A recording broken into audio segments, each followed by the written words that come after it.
Voilà, de partout dans le monde, vous nous suivez à travers votre chaîne Canal Info News, votre chaîne officielle pour l'information. Je dis un grand merci déjà à votre sur Bazar branché, Bazar déjà connecté pour la Colanda Bisso à travers l'émission Bisso Micro Populaire. Merci à vous confiance. Merci pour la bonne manifestation pour la Bisso, la marmonie sur tout ça là.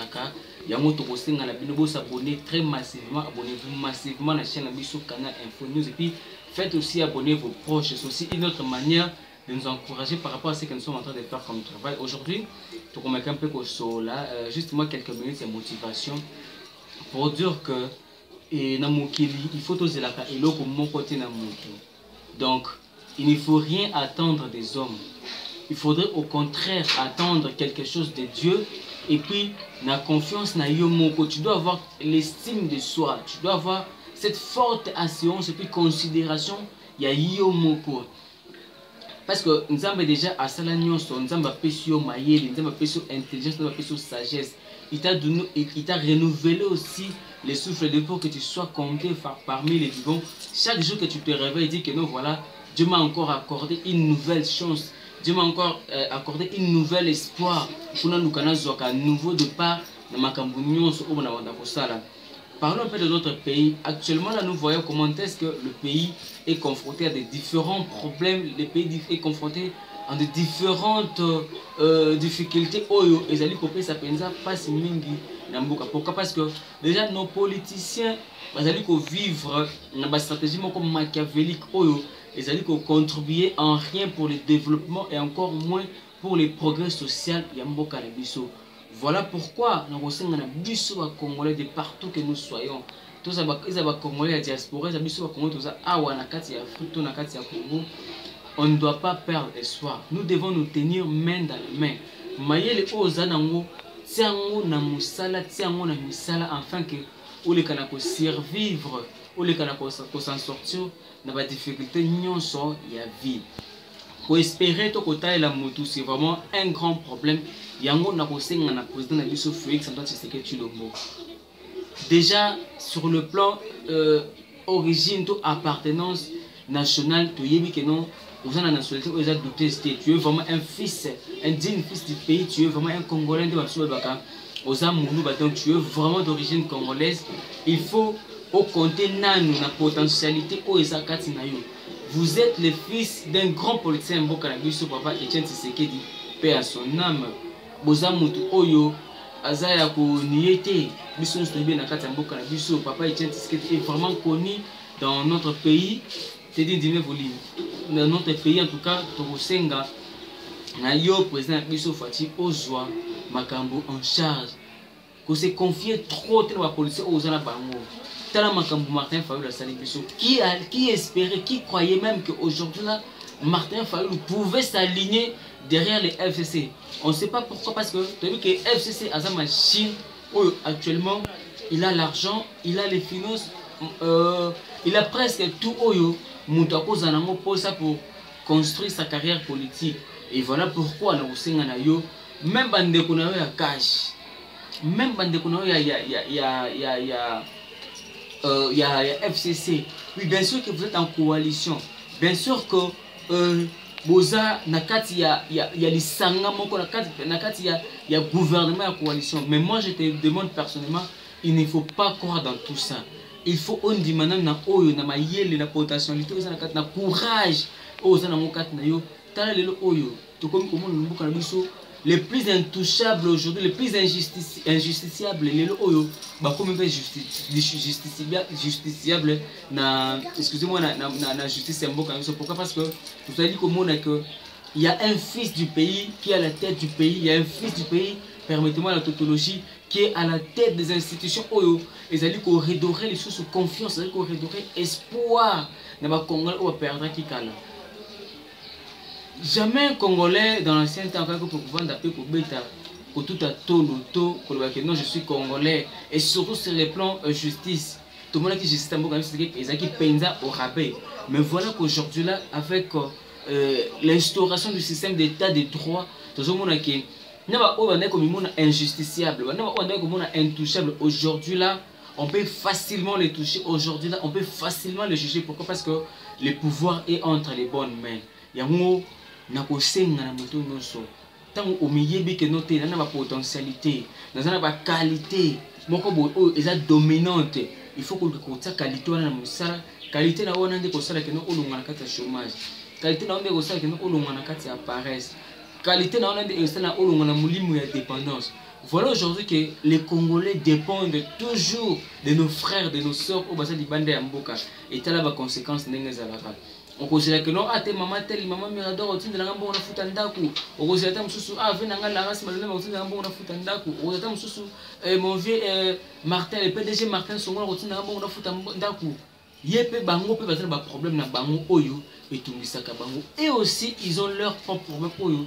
Et aussi, na bango moko ba le kana ko régulariser. Donc, pour dire quoi?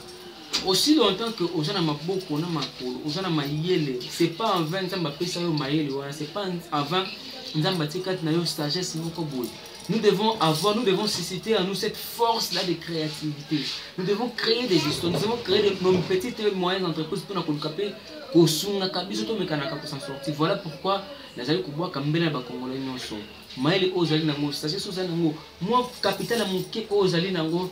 C'est un mot dans nzela moko ya de production et kobota misata mususu na sima na yo okopesa pe ba Congolais misala talent biso oyo oyo ezali chaîne ya ndeko na bino Jeffer Mikote journaliste na bino informa kabino Canal Info News nazali kosenga na bino bosabone mpona komotiver biso lisusu par rapport mosala tosalaka na YouTube ezali kopermettre biso tofuta ndako tosunga bana tosunga bandeko yango na kosenga bino bosunga ngai penza omoni mpe oza ta mosusu mpona matériel ta mosusu caméra ta mosusu micro ta mosusu eloko moko kosunga nga ordinateur machine portée kosunga nga parfois mosala na nga nasalaka kohésite te tindela biso banimero eza wana ekosala mpenza kitoko makasi mpona mosala. Par là je veux dire quoi? Il faut mutu tomiyebaka eloba nango Socrate. On doit connaître ba capacité ba potentialité oyo oza nango na kati obimisa yango eza ebombama na kati na te mais ekoma pe bénéfique pour la libota na yo, bénéfique pour la nation auquel tu appartiens, bénéfique pour tous ceux qui t'entourent. Oza maye l'état mususu mona ke no soki na style mo loko na juste papier na dessiner loko mo boy bat nyo so c'est na dessin wana oui ta mususu na ba pesio qualité wana ta mususu artiste ta mususu peintre et ta mususu mutu oyo pe oki ko dessiner ba schéma oyo et ko zala très bénéfique ta mususu et ko ça peut rentable na vie na yo d'une manière ou d'une autre. Donc il faut bolingo wana ya komiyeba tout ça mon service à la nation. Tosunga mboka na biso tosunga tata mokonzi ekola biso Félix akende liboso azana mayela kitoko azana makanisa malamu azali na courage azali ndeko na biso 100% congolais tosunga ye totaye maboko ozwi information moko ya mabe bande ba Rwanda bazali kokota to ba rebelle bazali kokota partie est mboka na biso bimisa information wana to panza yango po to ba kana ko ba mesure ko la ndenge nini ke non biso koto yo tozali d'ailleurs se préparer pour na makambo oyo ya mabe ni okuta na mboka na biso. Tala le parti est mboka na biso comme le champ de guerre et comme champ de tir ba maman bazali ko violer bandeko bazali ko boma bango donc na est wana comment dire abattoir ba Congolais ba comment dire ba ngombe ba soso ba ntaba bazali ko boma tongo midi.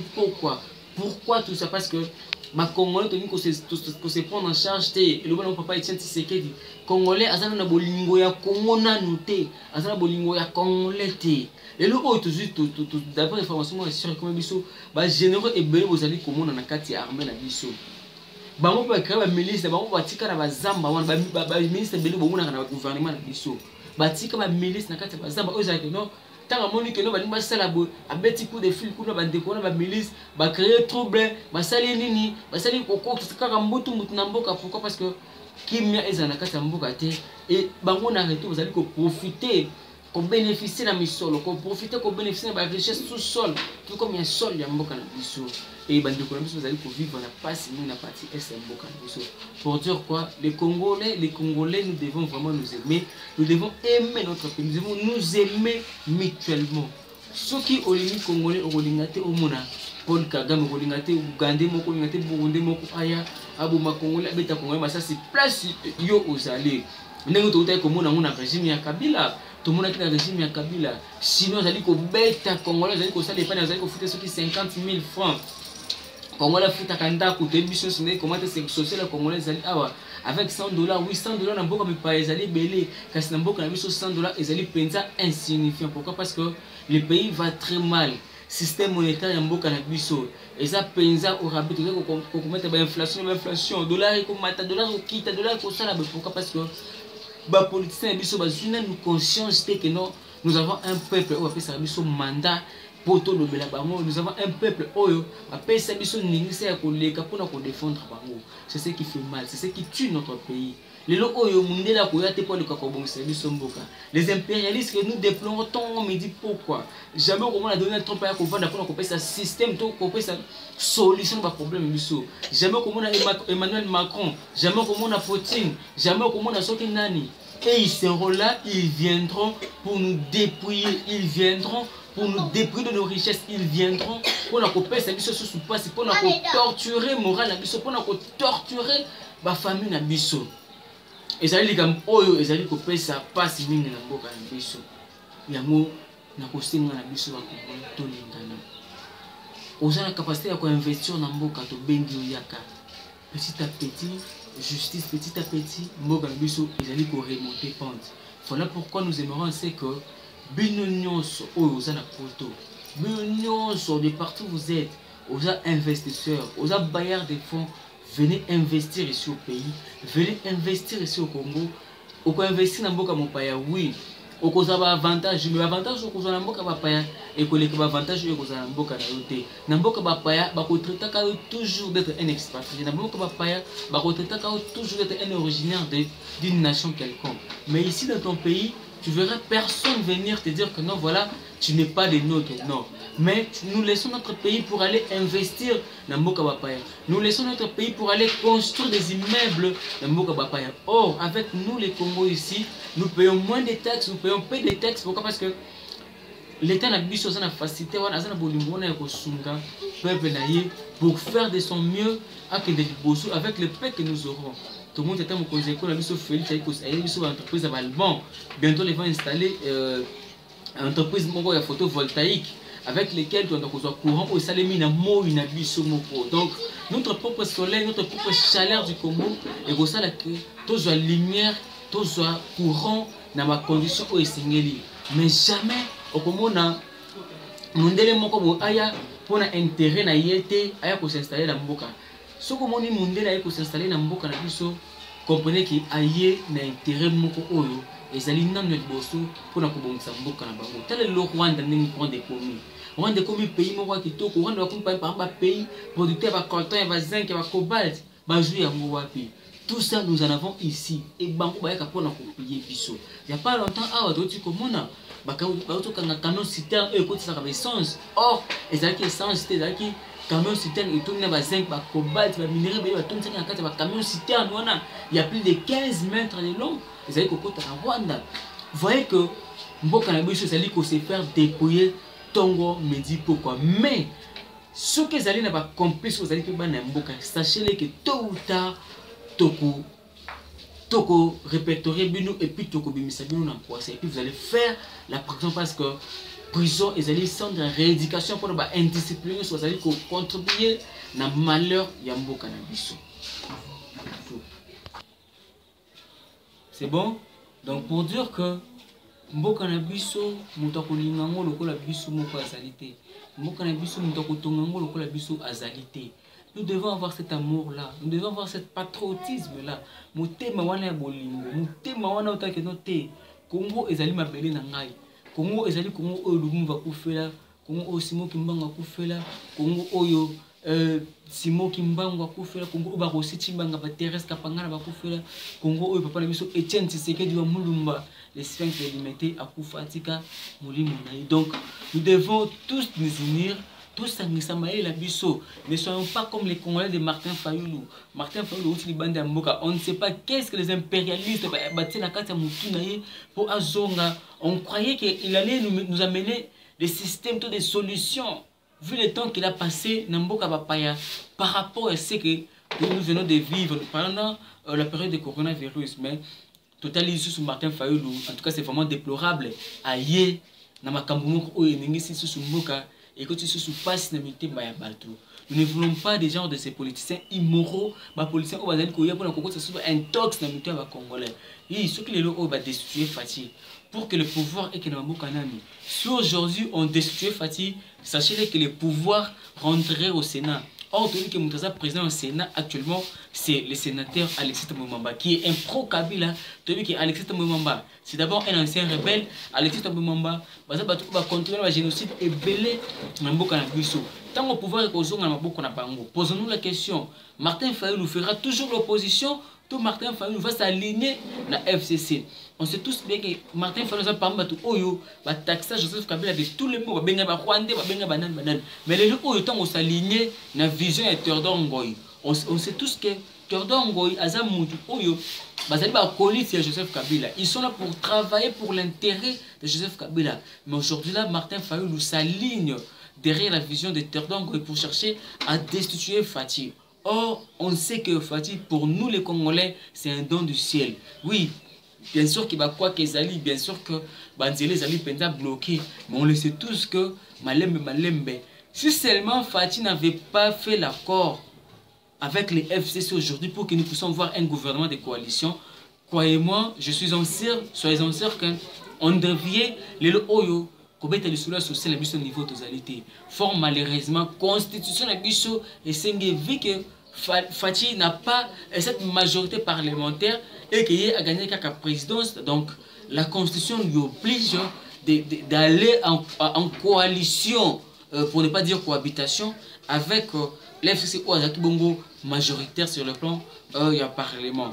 Voilà pourquoi des gros de force, Fati n'avait pas le choix.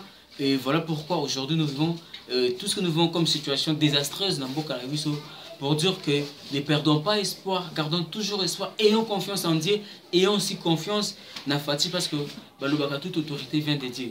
Moi je ne crois pas, je ne suis pas de cet avis, non voilà Félix c'est un produit pro-Kabila, non non. Félix d'abord, ce que nous avons quitté, Félix est président de Mbokoté. Si aujourd'hui on a Félix comme président de la République, moi je suis sûr, je suis convaincu que les Ali Bongo volonté à Nzambe. Oui, quand nous sommes 5 ans à mandat à Liboso Oyo, ça serait un peu difficile. Quand nous sommes